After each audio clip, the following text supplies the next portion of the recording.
Thank you very much. I needed to take that permission before I could record. Yeah. So one of the motivations for organizing this meeting, because there's nobody that has time, everybody is busy with so many things. But as I was reading some materials recently, and I began to see how represented Africans are, in scholarship. And I saw a lot of, underrepresentation. If you see this table 2.4, for example, you will see that the population of Africa is about 15.5, right?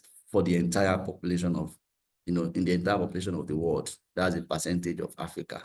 But if you look at the percentage of articles from Africa, right, is about 3.1%. So that is very low compared to the entire population. And what this suggests to me, it doesn't mean that we are not publishing, right? We have many journals in Nigeria who are publishing very good manuscripts, good paper, thoroughly peerly reviewed.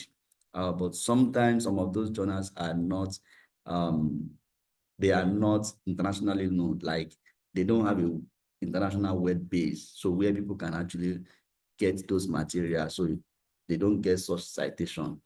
Oftentimes they cite themselves, or citation is going to come from those who are accessible to such materials. So, and I looked at it, I was like, wow, this is a lot of things. And there are a lot of things that we can actually start doing. And one of what I discovered was, for example, when I started the program, I had a couple of materials that I wanted to, just at the same month I resumed the program, I was just sending those materials to many journals. And I was getting a lot of death rejection.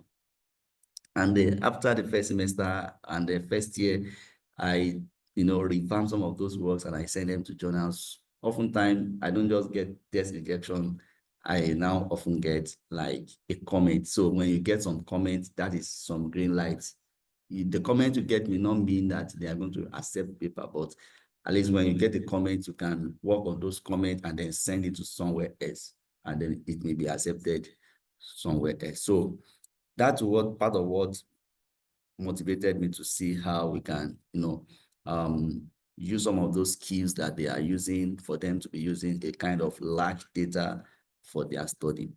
And going forward as well, you will see on the next slide where you have research visibility, and you will see different countries, US, UK, Canada, Australia, and so on. And you will see from the bottom, second from the bottom, you will see South Africa.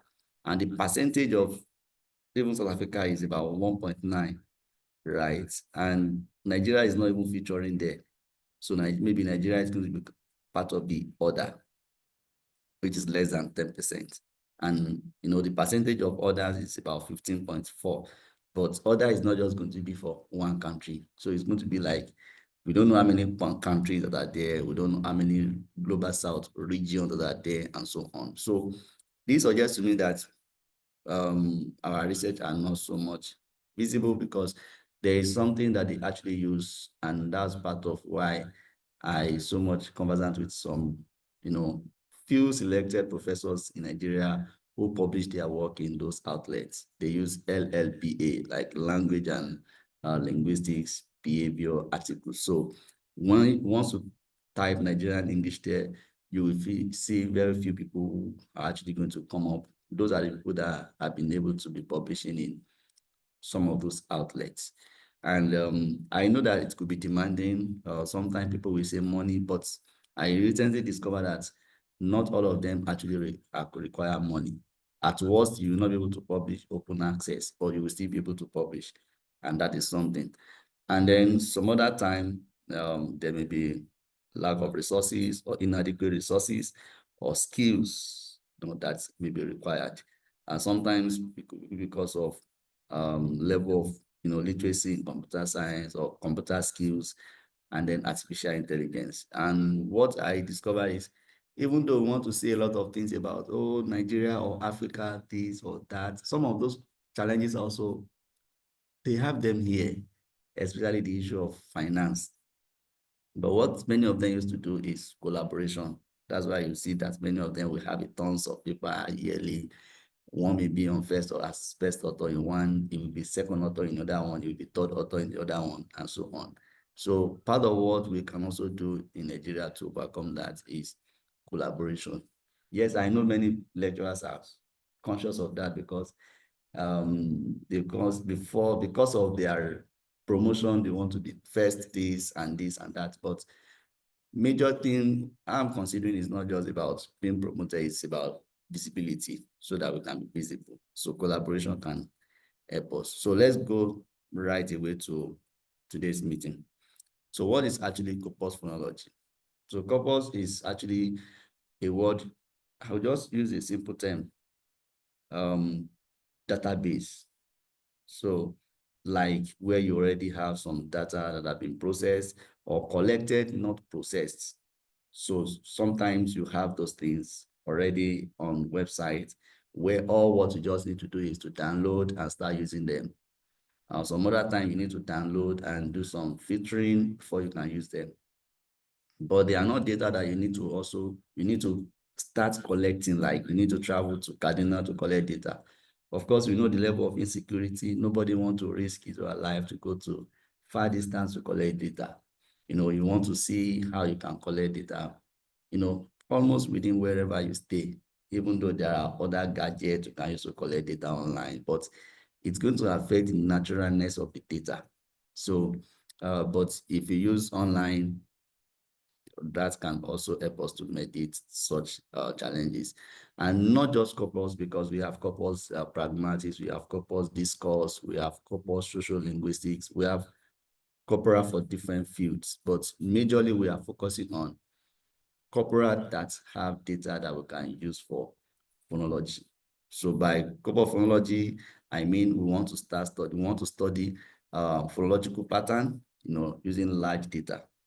And then not just large data that have been systematically organized.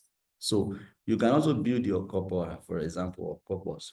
Let's say you are a professor and then you've been collecting data for like 10 years. Your students have been collecting data. You could be asking them each time they collect data, have a place where you store them. They should get all the necessary metadata, and then you put them on Excel sheet. So it's not going to be collecting data for every study, but data can be used for like 5 or 3 studies.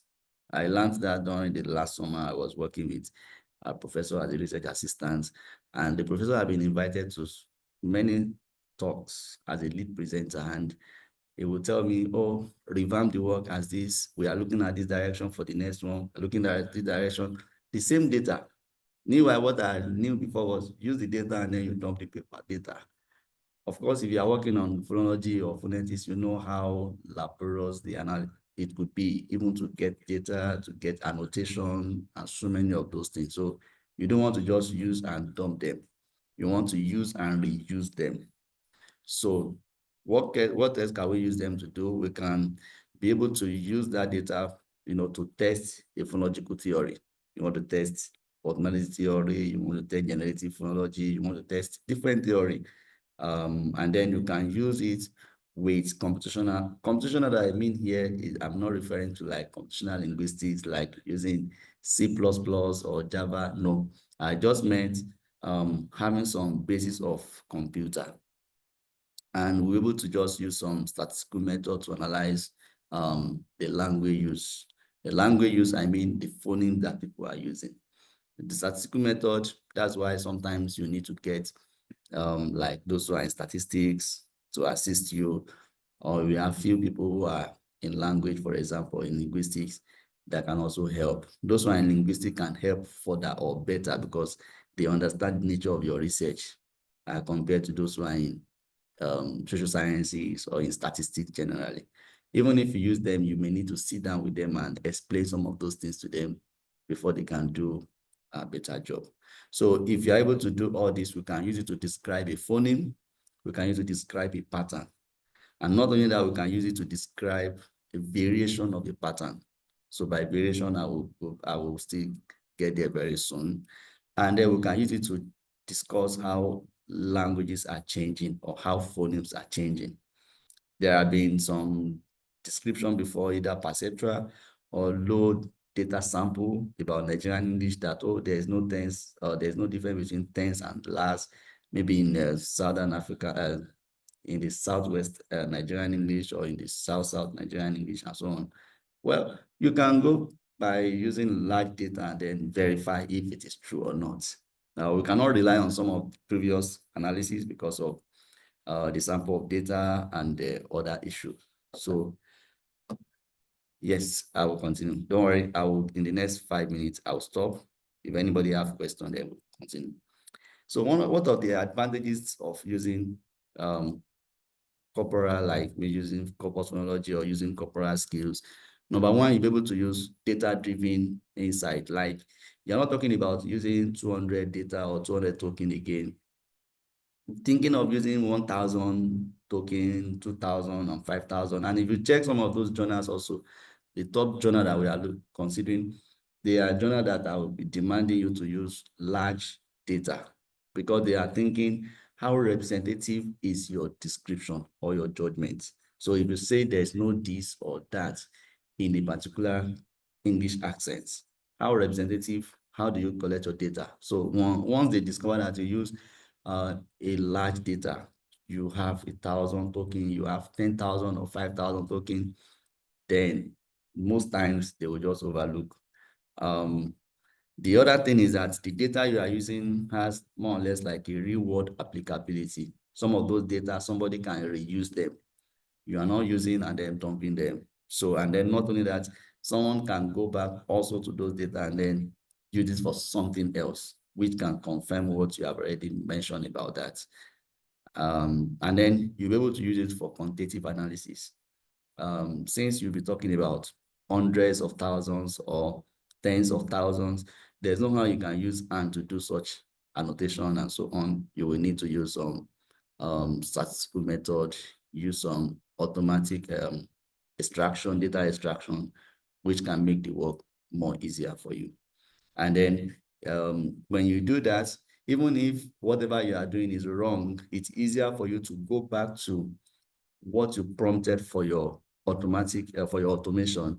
When you correct that and then you rerun the whole thing, then it gets corrected. Unlike you have made a mistake at some point and then you want to begin to go after each of those things one after the other.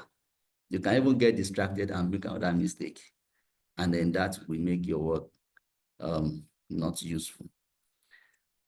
So another advantage is that we can use it for variation and change. Variation and change that I mean here, for example, we know that before now, people often compare Nigerian English with RP or with received pronunciation of British English, but thank God that many recent professors or researchers, even on Nigerian English, now look at Nigerian English as its own, as an independent variety of English.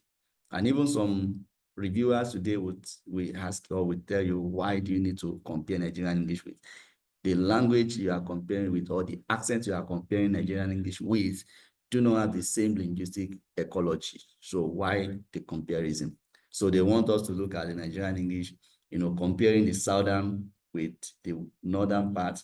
I don't like using the word Igbo English or Yoruba English. I prefer to go by region, because the phase where we are now, not every Igbo English speakers have Igbo as L1. And not every Igbo English speakers have proficiency in Igbo. So the influence of L1 will vary based on the proficiency level of both, languages we are looking at. So if you go by region, or you are looking at Southwest and comparing with South-South, or you're looking at South-South compared with Southeast, and so on, or North Central with Northeast.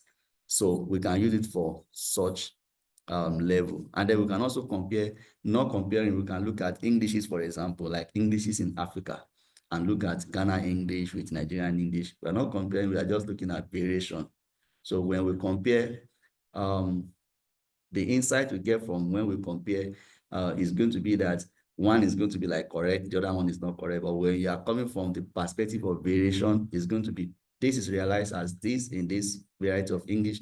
Meanwhile, in another variety of English is realized as this. And then you can begin to mention what are the factors that you think that motivate such or condition such variation? It could be age, it could be level of multilingualism, it could be their proficiency in the languages that they speak. It could also be people that they speak with, all right? So we can also use it for cross-linguistic comparison.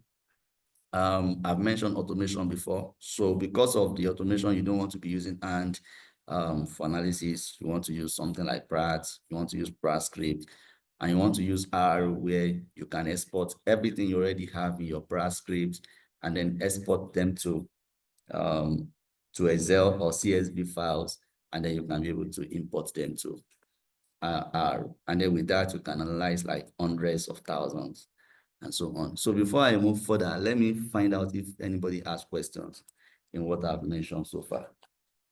So if you have questions, just raise your hand and I will get your question.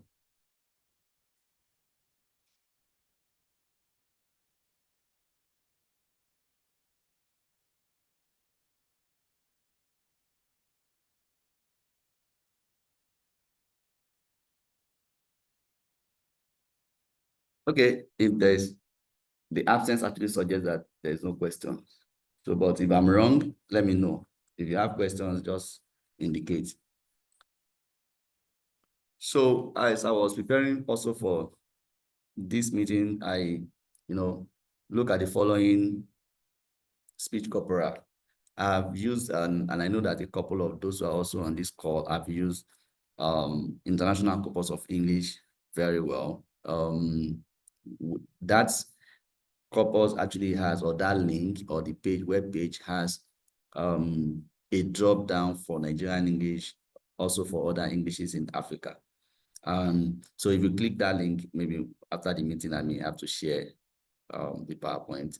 So we can use that, for example, we have speeches from those who are from different regions of Nigeria, from South, from Southeast, from Southwest, also from North Central and so on. Though we do not have much representation from northern part during the data collection, where of course we may know the reason, maybe because of still the insecurity in the northern region. But even the few samples that we have, we can use it to start from somewhere, maybe as a pilot study to see, maybe in the future, if there is opportunity to collect data, you can be able to verify what the pilot study result was.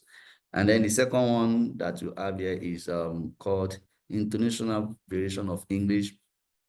The corpus actually focus on regional accents. So if you want different regions, different accents in the maybe UK, and then some of them are citizens, some were descendants of a particular accent.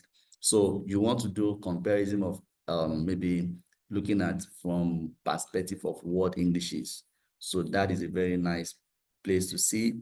You can see segments there. You can also see maybe at the segment, you can see some consonants that have been, I have not gotten access to the audio of that, for example, but what you have there, you have test grid, and then you have those test grids, they have already been extracted. So you have a spreadsheet already for them, either for sibilants or for vowels and so on. So you want to see, and they already have their formats for vowels. For consonants, they already have, for fricative, they have some of those measurements that you can use for the analysis. So it's more or less like ready-made. As I was looking at it, I was able to just do a kind of things, and I got like almost, if not close to 5,000 data. If I get 5,000 data for something that I'm looking for, then what else? I don't need to be thinking of how to collect data again. And sometimes some of those journals will even appreciate when you use tokens from some of those existing journal, what's it called, outlets, because they know that those data you are using are accessible. So if you are telling a lie, or if you are not reporting what you should have reported, somebody can go back to those data you have used and confirm either you are true or not. Then we have Santa Barbara corpus of spoken American English. People have said there is a lot of Americanization in Nigerian English. How true is it? Which Americanization English are you referring to? Because the same way we have different varieties of English in Nigeria is also the same way we have different varieties when you are speaking with a customer care, the variety of English different, because the person knows that after you finish interaction with such individual, he or she will tell you to fill a survey. So because of that survey, he is going to use a common man language. So boy, if you're on the bus or somebody want to render help for you, the kind of accent is different.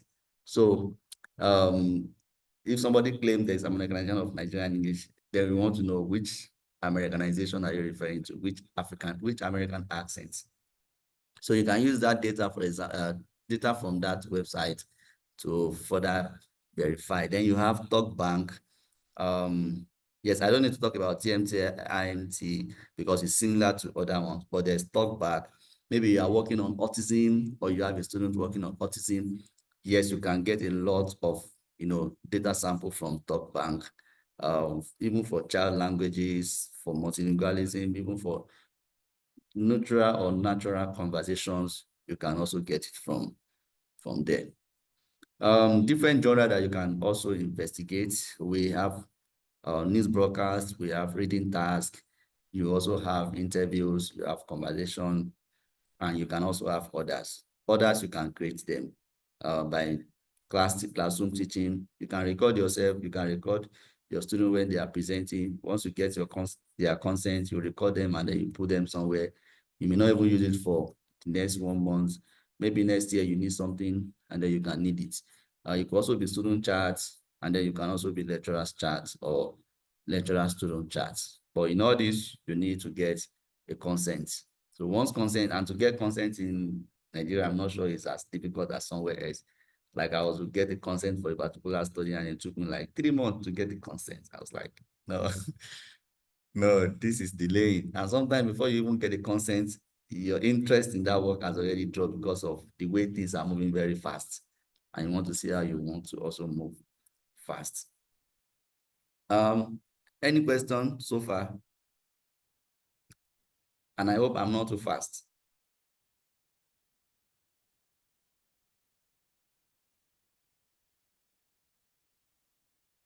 Can somebody tell me to go ahead?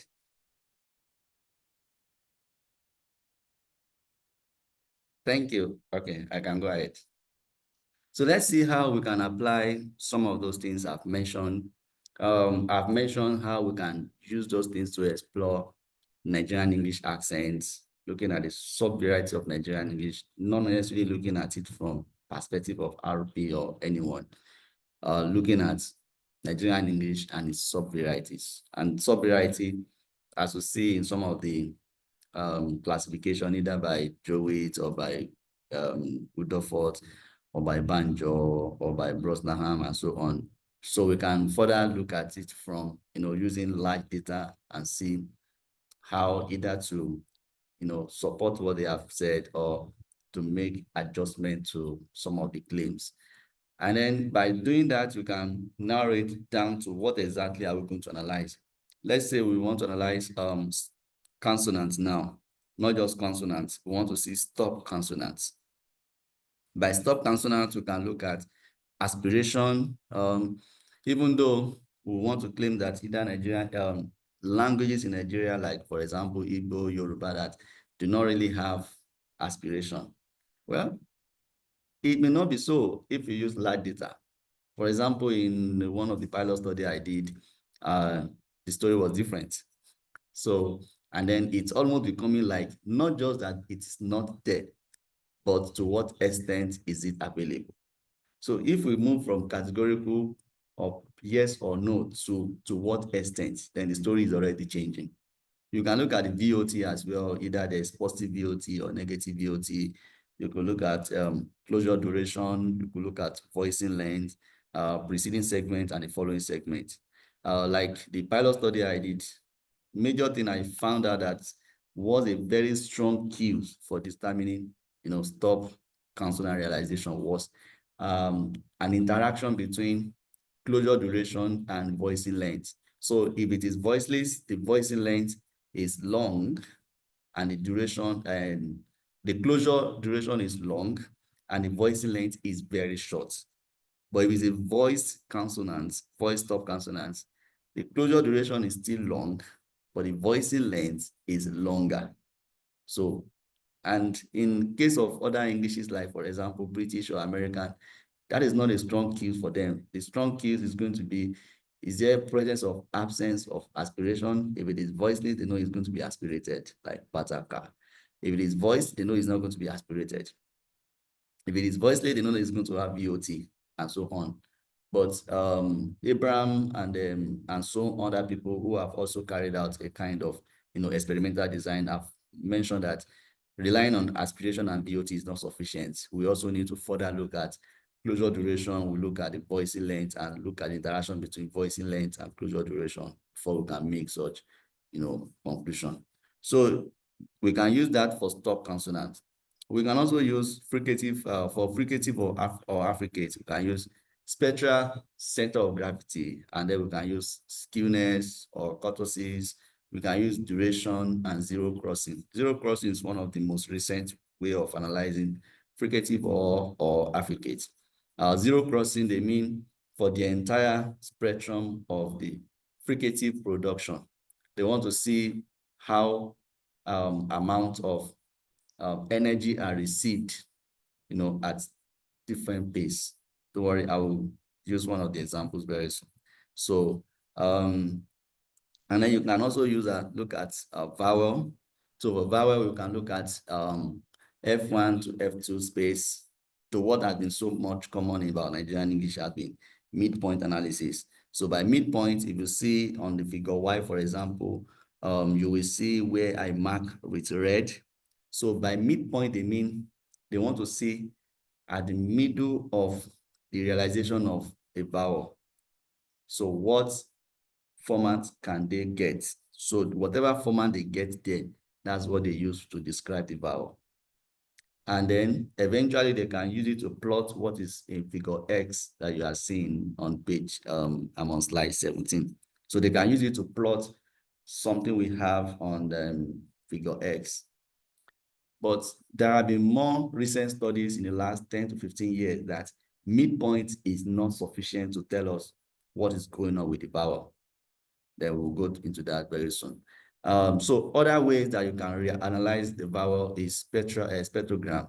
So people have analyzed vowel with using spectrogram. By spectrogram, they mean this, where the portion where I mark with red ink. So they look at that region to describe formants. And then other way that they have also described it is using waveform. They use waveform, that is the above the window I just mentioned, where you have like a jag. You will see under for S that you will see the frication noise, and so it is so dark, and then it doesn't also have regular pattern. Meanwhile, for either for we or for E, you will see a regular pattern because it's there for we, for example, because it's a semi-vowel, so it's not completely consonant and it's not completely vowel. So therefore, it has a pattern of vowel. So, but for E, you are going to see that is a vowel, so it's going to have a regular pattern of this styration. Yeah, call it styration. So we can use it for that. So we can also use it above the midpoint. We can use it for formal trajectory. Formal trajectory is going to be like for E that you have now. So we are looking at the format right from the onset all through to the offset. So we have like a spectrum of what we are now looking at. So we want to see how the formats are changing over time. So by that, we can be able to calculate the total amount of format trajectory as we have in TL. And then you can also be able to calculate vector analysis. By vector analysis, you want to see at onset of the vowel, what was your F1, what was the F2.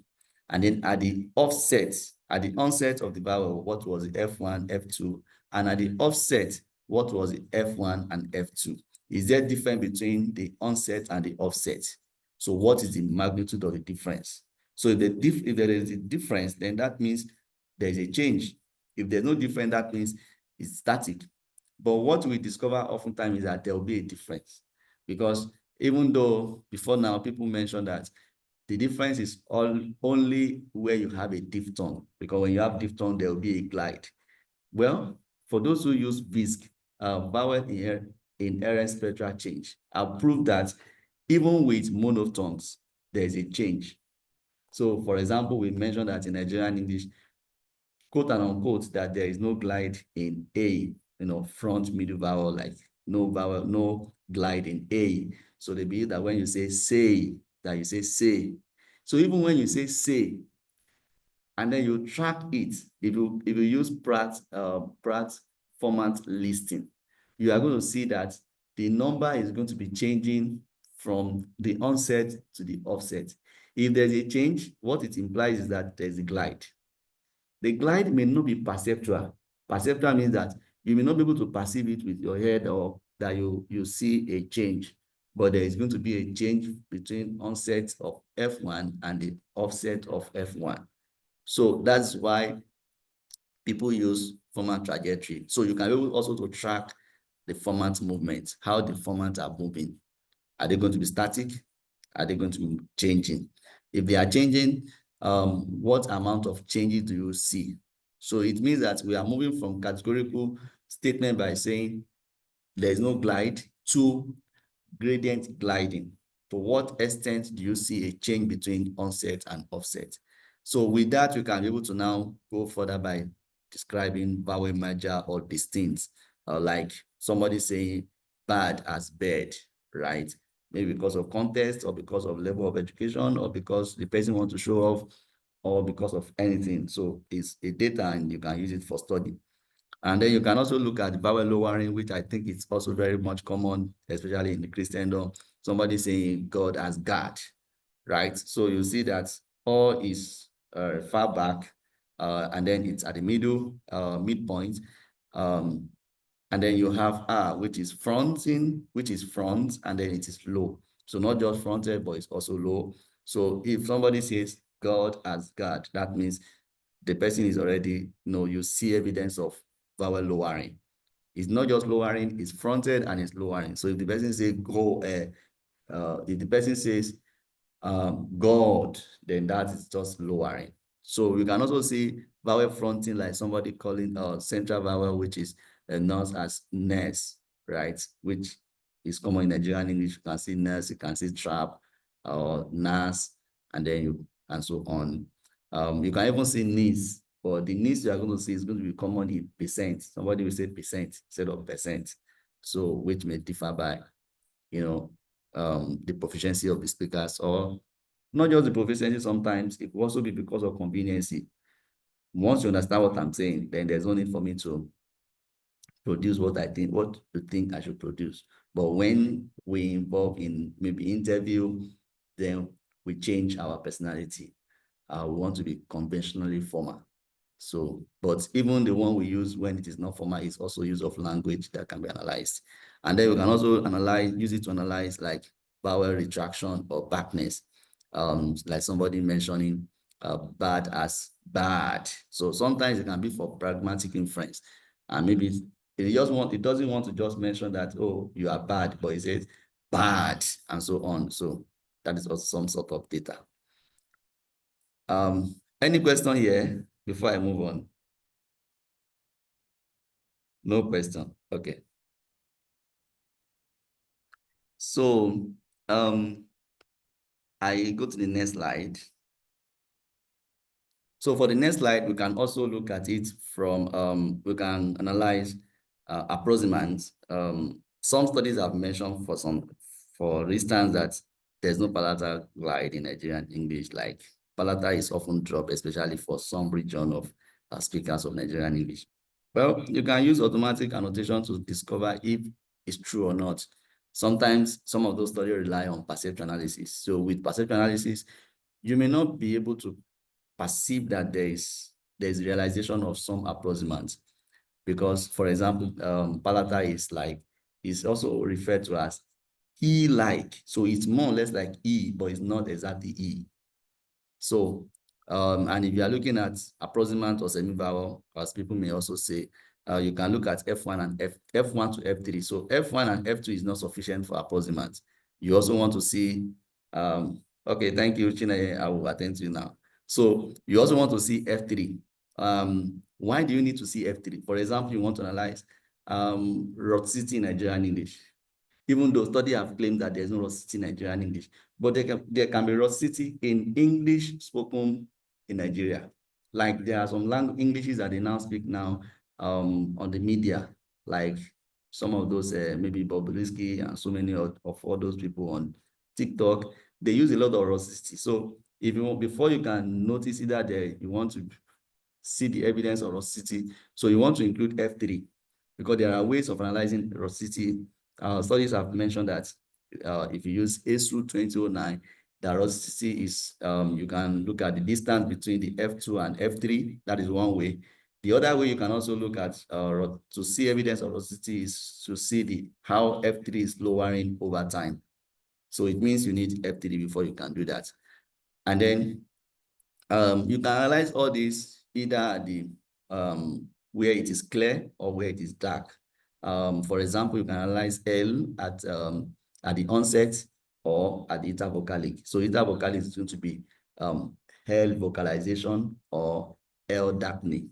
So, and what you will find out is that F1 to F3 of darkening is going to be different from when it is clear, when it is at the onset, right?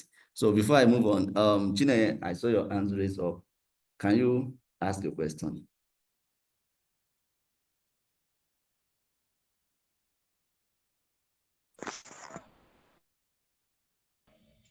Good evening, sir. I sent a chat. For your So, question? and sir, can you hear me, please? Yes, I can hear you. I sent, yeah, I sent a chat. Like from the part you explained, vowels, I think it's quite complex, and I wish if it can be taken gradually for better understanding.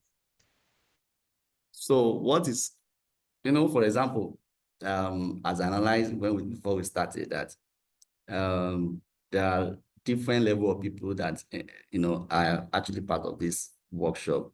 I actually also do not expect that everybody will be at the same level. But what can help me to know how to decompose what I've said about vowel is to mention what exactly do you think I mentioned that was complex, so that I can re-explain. Did you get my question?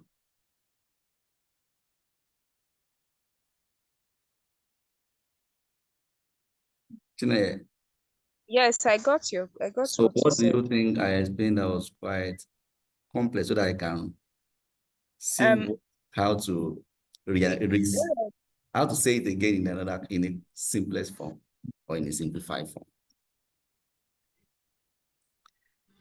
okay. Where we're talking about vowel lengthening and Do you the mean vowel um expression, like various ways of expressing vowels. okay, do you mean at the point where I was explaining vowel merger and distinct? Yes. Okay, thank you. So I know such study you may not be familiar with it, or is not common to what you have read before, but they are actually part of what is invoking now. Why I said you may not be so much familiar with it before now is because especially if you read Joey 2018, or sometimes the citation will say 2019, you will see, and there's some other studies like Iguanosi and other studies, you will see some generalization about Nigerian English as either there is if there is phonetic difference between long E and short E. So many studies will say that there is no difference. And many of those studies rely on two things. Number one, they rely on midpoint. Number two, they rely on duration. And each time they rely on those two things, they do not just rely on them in the context of Nigerian English alone. They compare those with RP or British English, right? So sometimes when we compare that with RP or with British English, we lose insight of variation that exists within Nigerian context. So, for example, it's possible that you have heard somebody saying God as God. Have you heard it before? Yes, sir. Yeah. So if somebody says God as God, if you look at the vowel shape, I think there was a slide. Okay, fine. If you look at the vowel shape of the vowel space of figure X, right, you will see that God is, or is actually at the back, far back, right? And then is going to be at the mid. And then if you look at R, is far front. That's the fronting I, fronting R. So what they did there is not just that they fronted R. The R, it was firstly lowered and then it become fronted. So somebody, for example, can look at analysis of vowel lowering, right, in Nigerian English and say, okay, there is lowering of O. And then you look at the context. And then you look at the context where somebody says God as God. And then you compare the formants, the F1 and F2 of God as God, and compare with God as God. You are going to see that for God, it's going to be different because for the front vowel, you will see a huge difference between F1 and F2. But for the back vowel, you will see a close formant gap between F1 and F2. So that is a phonetic evidence, not just perceptual evidence. So for fronting of the notes that I mentioned, if you read Jowett 2018, yeah, that is also evidential in the study. You will see it there. And I think Ugbanusi 2006 also mentioned something about that, especially looking at Igbo. He used the term Igbo English and Yoruba English as how they substitute the central vowel, because technically they mentioned that the central vowel is not available in Nigerian English. And then, and those studies were not, or those things were not done using the skills that we mentioned now.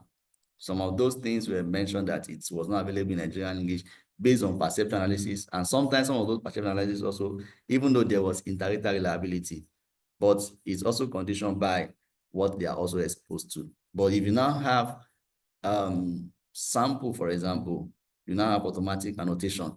And automatic annotation says it's available. And then we see the frequency of its availability. And then we compare the formal structure of the central vowel and we compare with the frontal vowel. If it is different, then you know it's available. Maybe because they didn't use that before. Or it could be because of the level of education of people that we're analyzing. So do you understand the concept now? Yes, to a great extent. To a great I extent. understand better. Okay. Yeah. Thank you for asking the question. So as I mentioned earlier, you can use F1 to F3 to analyze the semi-vowel or deformant, a semi-vowel or approximant. And then you can also use spectrogram or waveform analysis. So the spectrogram, I mean, not just looking at the F1, you are now looking at the shape of the darkness that is realized for each of these approximants. Like if you look at the shape of darkness that you have for we, is different from that of Ra, is different from that of L, is different from that of Ya, right? So you can do that. People have done that before. And sorry for that, about that. Then you can also look at the waveform. If you see the waveform for Ya, which is the last one, you will see still on slide 19, you will see the regular pattern. And then if you see for La, you will see that it's not regular. You can compare, even though for La that I used there was in intervocalic, which is going to be dark La. And dark La is going to be affected by the preceding and the following segment. So I could have used onset example. So, but you can see the difference between Ya, the waveform, you can see that it's different from La. And then you see that it's different from Ra. And you see that it's also different from Wa. So that is part of what you can do. And people also have looked at the voice quality and duration also to see if there is difference between, you know, realization of approximants by duration or by voice quality. So by voice quality, they want to mention that does he have any quickness? Does he have any breathness? Is he used for particular gender? Like maybe how does male or man say something like right, or something like little, or something like you, and so on. So we can also apply it to study pitch, or duration, intonation rather, or rhythm. So you can use it for, like, if you want to study intonation or rhythm, you need pitch, you need duration, you need intensity. You even sometimes need to look at a syllable, like syllable structure. So you want to see the onset syllable, you want to see the duration for onset, and then pitch for onset, and compare that with the nucleus, or compare that with the coda, and so on. And then people also have used some of these features I mentioned to study voice quality or phonation. So by voice quality, they mention speech rate. Like, I remember my presentation in November this year was on emotional speech. And then I discovered that happiness has a particular pitch rising. And then that was in previous studies. And sadness has particular pitch lowering. And anger has a kind of, faster speech rate than sadness. Of course, many of you will also agree with me that maybe in any of the languages in Nigeria, for example, when somebody is angry, the rate at which the person speaks will be faster, right? So that was what was mentioned in other studies. But since it was not available in Nigerian English, I was just to test what I'm going to get. And this was my results. And I discovered if you use on table 1, for example, should this one be table 1? This is not the first table I'm showing. Sorry for saying this is table 1. I meant table 1 in that study. So if you see the title of table 1, for example, multivariate analysis for emotion. So when I use anger as a baseline in Nigerian English, so you will see on the emotion, fear. So if you have anger as a baseline and you compare fear with anger for pitch, the pitch of fear is even higher than anger by 44, but that's the estimate. And then if you compare that with intensity, you'll see that fear is lower by 0.79. And the speech rate of fear is shorter than that of anger by negative 1.7471. And then you see that relationship, especially for speech rate, is very and highly significant. And then for happiness, if you use anger as a baseline and you compare that with happiness, the estimate shows that the pitch for happiness is higher than that of anger. And of course, you know that happiness will have level. Let's say you've been looking for a job for 5 years, and then you get you get opportunity from, let me say, a University of Ibadan or from Redeemers University as an assistant, research assistant, or as a lecturer, you'll be happy. So the level of the exclamation you will have may also vary from, maybe you've been looking for somebody to propose to you to marry, and then somebody. Wait. Did you say I should wait, or you're talking to someone else? Okay. Please, you can mute yourself. So you will see that the level of pitch and intensity and speech rate for this contest will also differ. So if you test that, for example, the ones in blue shows that there is a significant difference between fear and anger, between happiness and anger. And then for neutrality, it's different also from anger. So if it is neutral, you are not going to have so much, you are not expected to have so much pitch. You're not expected to have so much intensity. And then the pitch rate, also the speech rate, when it is neutral. Neutral means you are just talking without any emotion being involved, even though no emotion is also neutral. So that's what it means. And then when someone also is sad. So what did I discover in this study is that not just claiming that this is what happened in some context, even in multilingual context as well, the results support that emotional speech in Nigeria, the anger is different. The speech rate for anger is different, for happiness is different, for sadness is different, and for fear. These are sometimes some of the things that are happening in Nigerian context that we may not even consider, but it's a lot of study. I move on. So when you finish your annotation and so on, how do you know you have enough data sample? Well, if you are using Corpus Phonology, you may not even need to bother about power analysis. Power analysis is about how many tokens do you need for your study.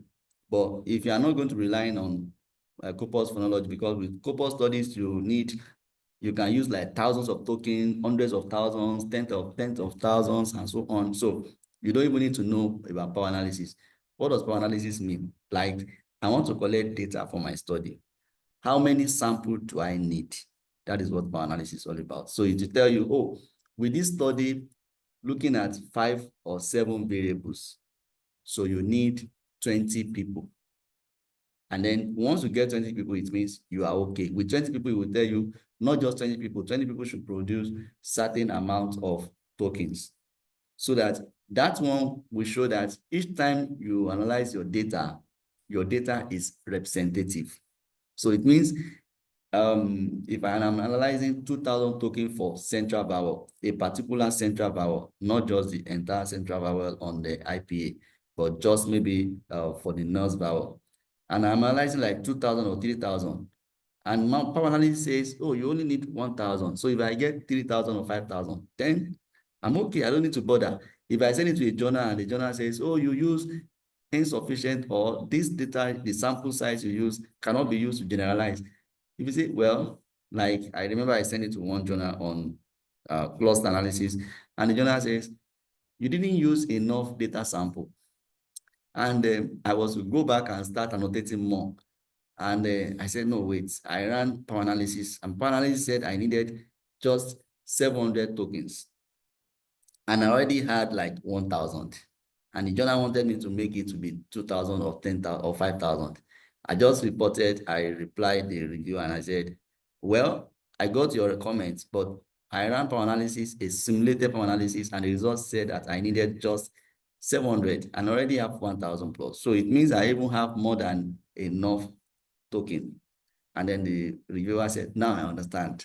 Then eventually it was accepted. So it makes you to know how much sample size do you need. So that is that. Now let's go to what's also much important for today. I'll be talking about web mouse. So let's say you have gotten your audio files. So now you want to do automatic annotation. You can use web mouse. Web mouse is automatic. All what you just need is internet. So once you click web mouse, and then I'll also show you the workflow very soon. So what it does is that they already have different algorithms for different English accents. They have for UK, they have for America, they have for Australia, and so on. Even though there was no particular one for Nigeria, for Nigerian English, but you can still use UK, because most of our spelling are also very conforming to UK. So you can still use UK. So what it's going to do is it just need to look at the energy that it's receiving, and then they will map that with the text you are going to provide. I will show you. So what this does is that it automatically annotates both the text and the audio for you. So you don't need to say you want to start sitting down and then start listening to everything that somebody says. You want to do it automatically, especially if it is English. So not only that, it's also allow you to select accent that you think that is closer to Nigerian English. So what are the functions? Number one, it's labels your segments, the speech data automatically, including the phonemes and then the syllable as well. So all what you just need is the text and the audio. Then it also allows you to access the interface, just to upload the audio. So if the audio is very large, it will consume data as well. So all what you just need to upload there, and then when you annotate, when you upload, and then you attach your text there, it does the automatic annotation. I'll show you. So you can use it for example, research in linguistics, phonetics, speech pathology, and so on. And you don't need to start writing like a script or like a force alignment. I don't want to use some of those terms for they call it force aligner, like something aligning. So it's going to forcibly align the text you have with the audio you have. So, and to many of those outlets, many of those journals, they prefer that to you sitting down and say you are doing it alone or yourself, because they do not trust your annotation, but they trust what machine does. So what are the criteria that you need for your audio? You must ensure that if you do not download from the website I mentioned, then and you want to use your own personal audio, yes, you can do that. You just must ensure that at least you have your audio files was recorded on the sample rate of 44,100 hertz. How do you know? When you buy a recorder, you can set it. And then some phone also, you can download phone recorder also, and then check the property of the speech.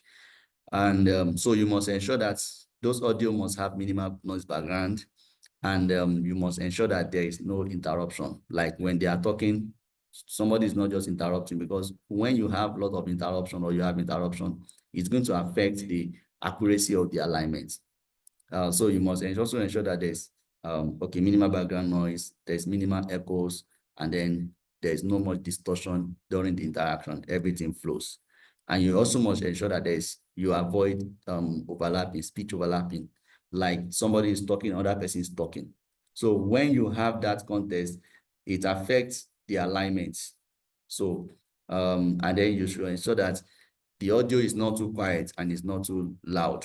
So it means that when you are recording somebody, you are collecting data on the field, there's level to where you can put your audio. Let's say out of 100%, let your audio be around 20 or 15%, because the louder your volume is, the more it attracts the background noise.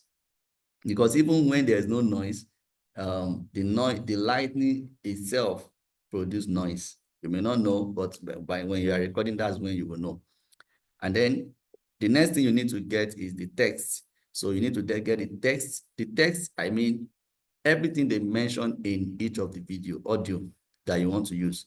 You write those ones down, right? And then you remove some of those, you remove something like maybe speaker 1 said or speaker 2 said, remove those ones.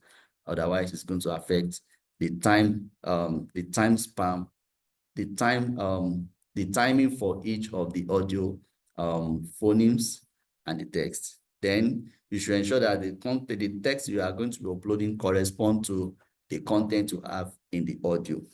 So if the audio is too lengthy, so it's also recommended that you can chop it, maybe like 5 minutes, like 7 minutes, or like 10 minutes. There's some audio that as much as 1 hour, like 50 minutes, like and so on. So that may take longer time and longer storage. So you just want to chop it like maybe in 10 minutes, 7 minutes, 8 minutes.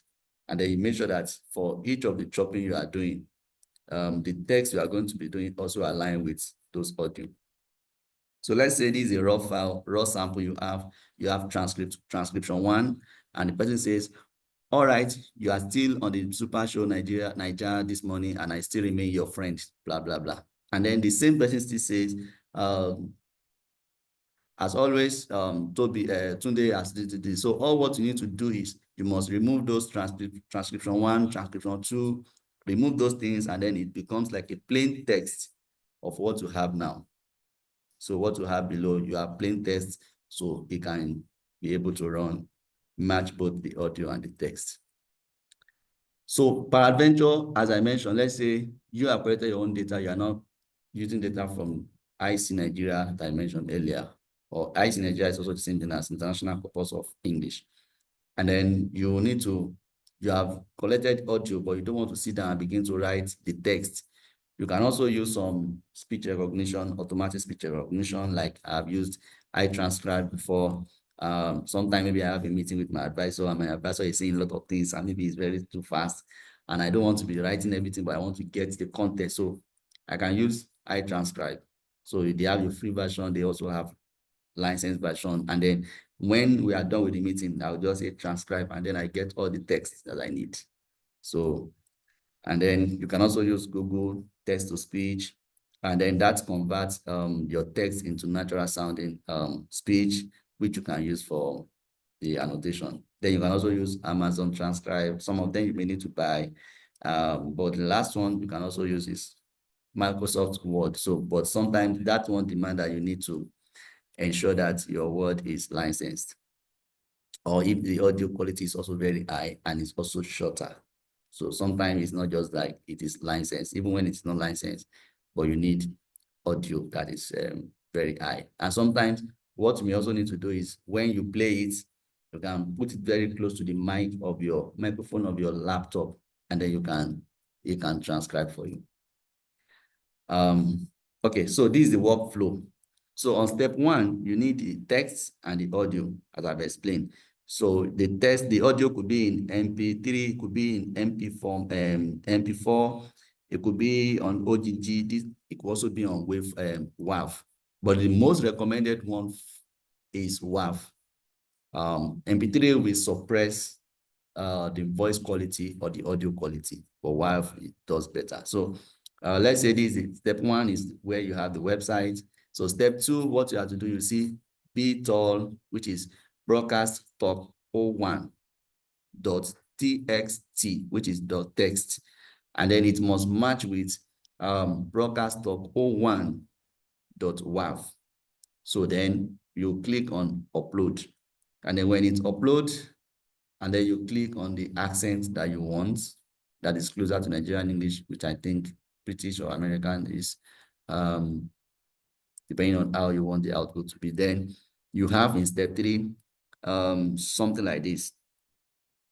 So all what you then need to do, which will be the next step, is manual adjustment, because sometimes in the course of the audio, there can be irregularity, especially maybe there is background noise or somebody prolong a particular word, and then the aligner was not built for to be sensitive to when word is so much prolonged.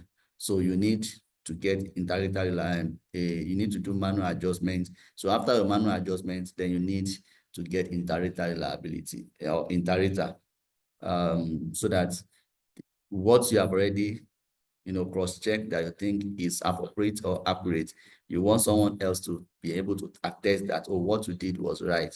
So wherever there is disagreement, you're able to calculate how many disagreements you have. So even in your methodology, you want to report, oh, when I did this, I did, and this, there was 90% agreement, or there was 85% agreement. So when you are reporting, it means that the journal knows that what you are reporting on was not just based on what you have done alone, but what somebody else has also attested to.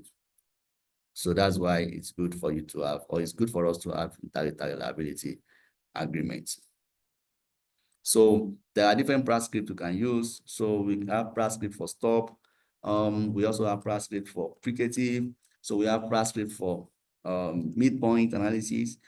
We have transcript for suprasegmental, and then there are some that I've also edited. So sometimes I have also a couple of friends that when they need something out, if I have it, I can also assist.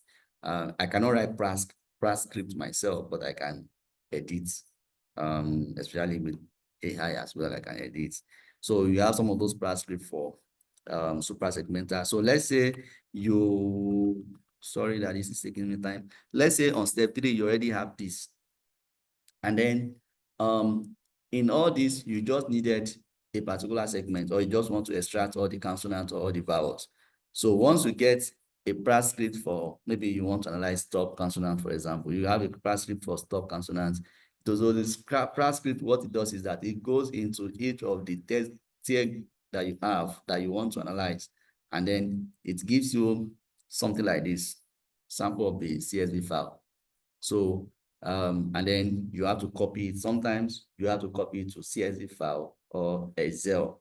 Sometimes some of them will export directly to CSV or to Excel, depending on the command prompt that is embedded in the transcript. So with this one now, when you have this one will be definitely for like consonants. Maybe you want to look at S. So you already have a speaker, you have label, you have interval statements, you have, interval start, interval end, duration, zero crossing, and so on. And then when you are done with this, so the next is to ensure that you save with CSV, not just CSV, CSV that has UTF-8, comma, delimited, .csv. What this does is that it retains all the phonemic realization or the phoneme that were there in your tiers. If you do not save it, if you save it with the second one, with the second CSV file, it will change it, and you may not even understand the phoneme that it changes to from what. But if you change it to the first one that I highlighted here, it will retain it. There will be no change in the changing, in the saving. So after that, you need to normalize your data, because since you have collected data from different people, some are taller, and then there is hypothesis that those who are tall have a longer vocal tract, and those who are shorter have a shorter vocal tract. And it's also going to affect their phonation. And then not only that, age also will affect, gender will affect. So you need to normalize your data. And that also will remove interspeaker variability, that can be caused by physiological differences. And then that also will reduce kind of maybe you are focusing more on linguistic and phonological pattern rather than individual acoustic variation, because there are some studies that focus on intra-speakers and not just inter-speakers. So they are looking at what is, if I say you should say S in song, and then I say, okay, say S in maybe settle, right? And then I tell you to say each of these S maybe like 5 times. So they want to see how consistent the person is going to say the same S within the certain frequency. So some people look at intra-speaker, and then some other people look at inter-speaker. So depending on whatever you are looking at. And some people look at how do Igbo speakers or people from Nigerians who are from northern region of Nigeria, how do they say this? How does it differ from how the northerners, the westerners, or those who are in the southeast, and so on? So, and then we have different normalization method. Oh, sorry.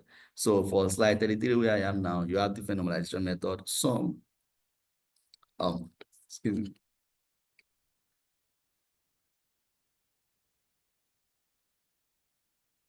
So the link where I have, for example, has a place where you can upload whatever you have collected.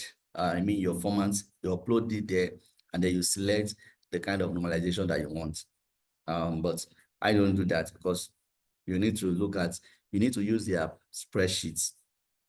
Their spreadsheet may have a kind of prescription or guidelines. So the other thing you can do is that you can normalize right there in R or in Python for those who use Python.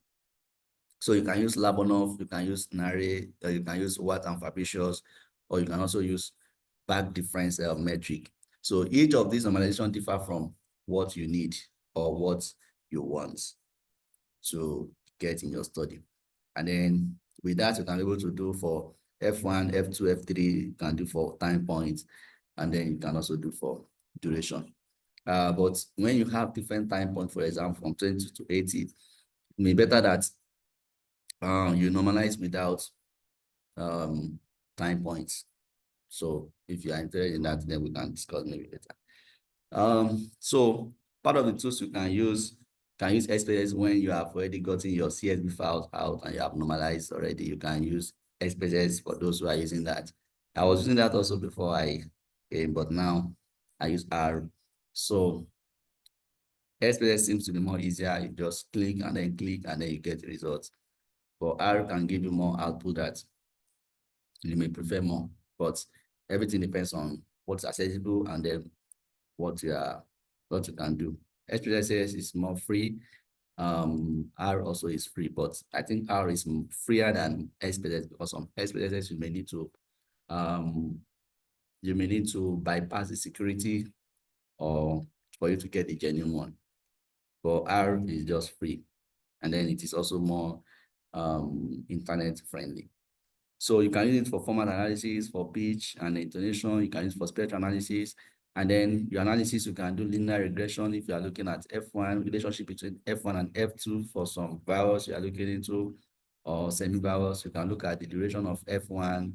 You can look at duration of F2. You can look at duration of center of gravity, or you can also look at relationship between center of gravity and skewness to see if there is S fronting or S retraction, maybe in Nigerian English, maybe in Southern Nigerian English, or in the Western Nigerian English, or in Northern Nigerian English. You can also look at relationship between F1 and F2 with their age, and so on. So for mixed effect, you can look at all these that I've mentioned with gender, age, and region.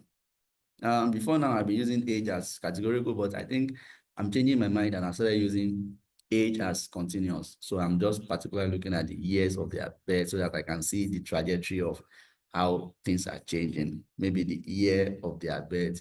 Those who are born more, who are more older, we pronounce it a certain way than those who are born more like in the who are younger. So sometimes when we look at the categorical age, it does not actually give us that difference. The difference is always very different or is very huge. Meanwhile, sometimes the difference can be gradient to see to what extent are the younger one closer to the older ones, or older ones closer to the younger one, or to what extent do we have the gap between the two. So for those who are interested in a formal trajectory, another thing that you can do is you can use GAM to fit, because the assumption of GAM is that it can fit both linear and non-linear. Linear means that each time you want to plot your F1 and F2, there is an assumption that some may not be linear, like some may not be within the linear graph. They may be scattered abroad.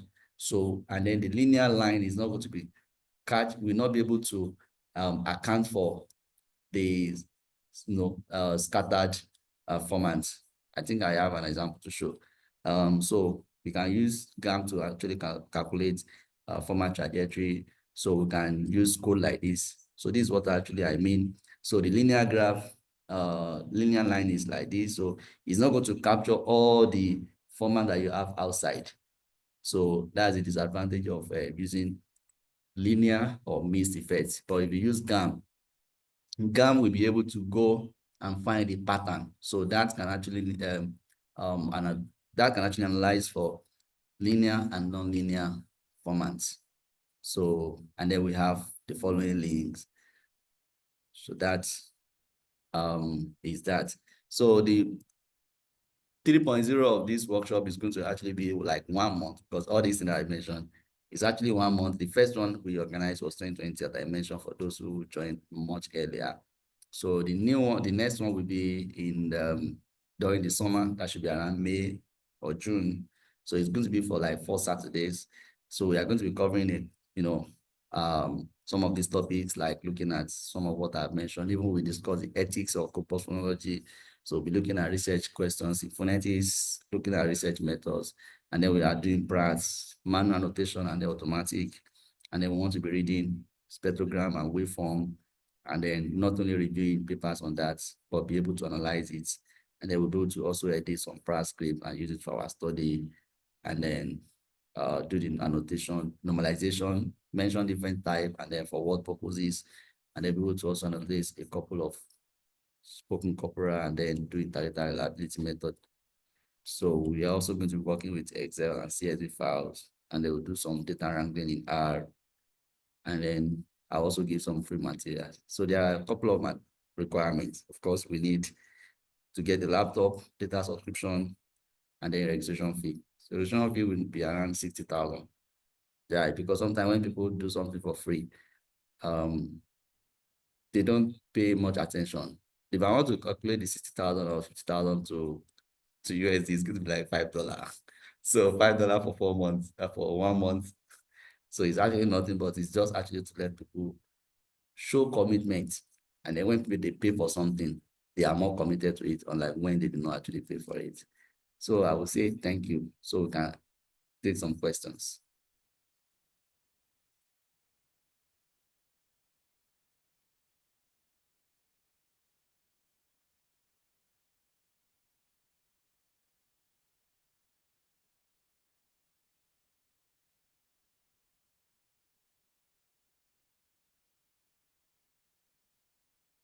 So we are in the section of questions. So if you have any questions arising from what has been presented, or you have something to add, so you are free. So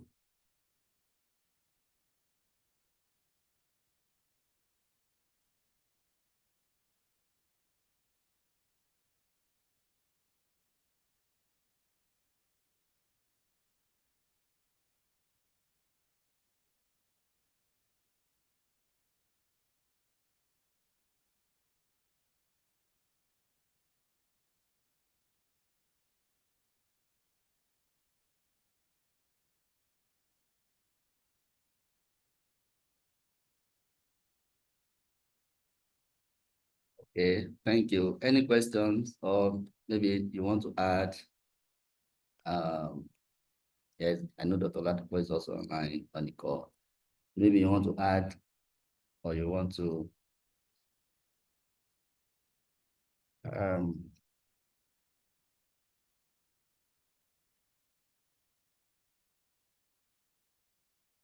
so it means is automatic form of yes. So you can give the automatic form, the annotated script will give you output for Pratt. It's not only for Pratt, even if you use Elan, it can give you output for Elan as well. So, but since we are working directly with Pratt, so that's why I mentioned Pratt. So the moment you download, it gives you output of Pratt. Depending on what to set, you will see a couple of things to set. Major, not a couple of things, it's just one or two things. You will just click on the what should be the output. The output will be Pratt, and then you click on it, and then it runs it. So, and then you're able to do that. It was really exciting. So my question is what I did.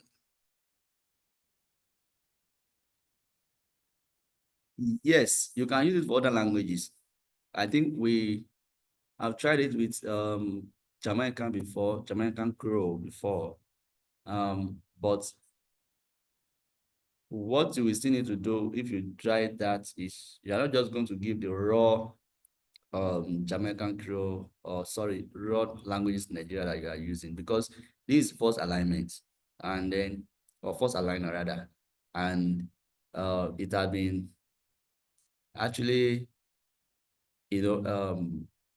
trained with those languages. So that's why sometimes you want to use the language that are actually been bred for. But if you're able to get the text of what I've mentioned, the text of what you are going to be using and the audio together, then you can try that. But we tried it with Jamaican Creole, and I think it does better than using hand, because even if I'm going to need to make one or two correction is going to be very minimal compared to you are listening to the entire like 1 hour or 50 minutes, and then you now begin to look for where somebody says oh, or somebody says eh, or somebody says that will take you longer time, and you're not able to annotate so fast. And then imagine that in Nigeria there's no power supply, so this and that. So how much data will you be able to do? How can we normalize our data in a situation where we do not have equal rate of occurrence? No, it doesn't mean you don't need to have equal rate of occurrence. What you are normalizing is, I will have loved to know the context, but let me say, for example, people have stopped recording, so people will not even get this portion that we are saying. So let's say you want to analyze consonant, like I mentioned. Let's say we want to analyze fricative, and then I produce 5 fricative, like 5S. You produce 2S. Someone else produce just 1S. So when you want to normalize, you want to normalize by speaker. So what that is doing is that you want to avoid or remove any some sort of individual differences that we have in our vocal tracts. Because I'm a man, my vocal tract length is going to be different from you if you are a woman. If you are taller than myself, your vocal tract length will be different from my own vocal tract. So what you are trying to do is that you want to normalize, like finding what we call average. Yes, let me use that terminology. Let's use, for example, you want to look for the average of, if I pronounce S 5 times, what is the average of center of gravity of that S for me? Then I can look out for you. I can look out for somebody else. So it means when I'm analyzing it, I'm going to have more or less like an average for me, for someone else, for another person. So I can use that one to look at the differences. That even though I've already removed potential outliers for this person, because I've already normalized, but the differences that we have across the speakers is between this and this. So we can be able to say if there's significant relationship or there's no significant difference. So I don't know if I'm able to, so that's why it's good to analyze by speakers. Before, I didn't know that you need to analyze by speakers, but when I went for some conference and I met some people, they were like, especially if you have people from different regions, like you are in your speakers or among your participants, you have people from Yoruba, you have people from Igbo, or you have people from South or from East or from North. Then if you do by speakers, it will be easier for you to reduce, because what you're normalizing is the output of their acoustic details, so that you can remove the individual influences. Okay, thank you. I guess you get that. Yes, any other questions?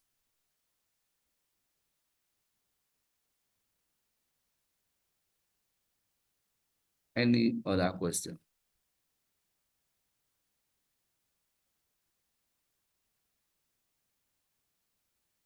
If there's no other question, then I want to assume that we understood what was presented, and the slide may be shared. I will look into it. But the audio can be, I will give the link to the audio. Maybe shared maybe only to those who participated. So I'm trying to see how I can screenshot who and who to send it to. Okay. Okay. So if there's no other question, Tina, do you want? Okay. Okay, sorry, I got that. So if there's no other question, I think I would say we have come to the end of the workshop. So if you have any questions, you can also, the mail that I used to send you the link, you can, contact me through the link and then through the email. All right, no problem. So thank you very much. I want to appreciate those who participated in this talk. I know some people started, some people joined us along the line, but I want to assume that everyone has one or two things that will benefit from the talk. So thank you very much. So you can now exit the meeting.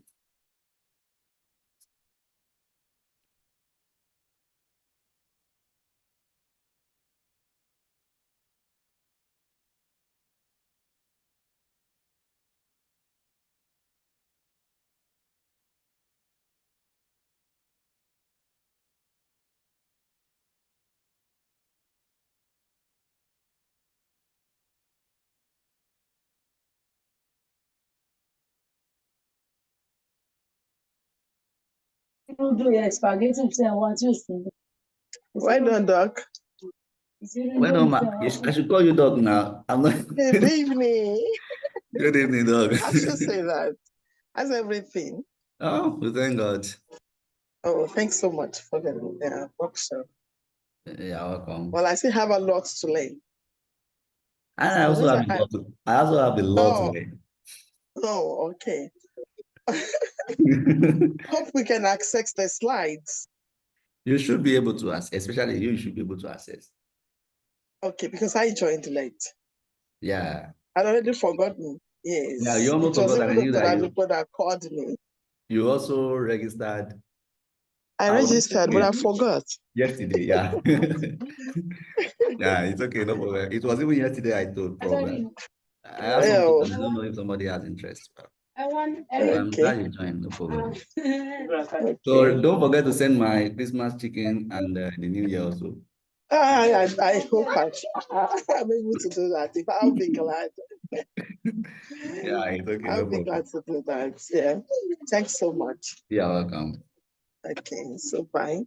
Okay.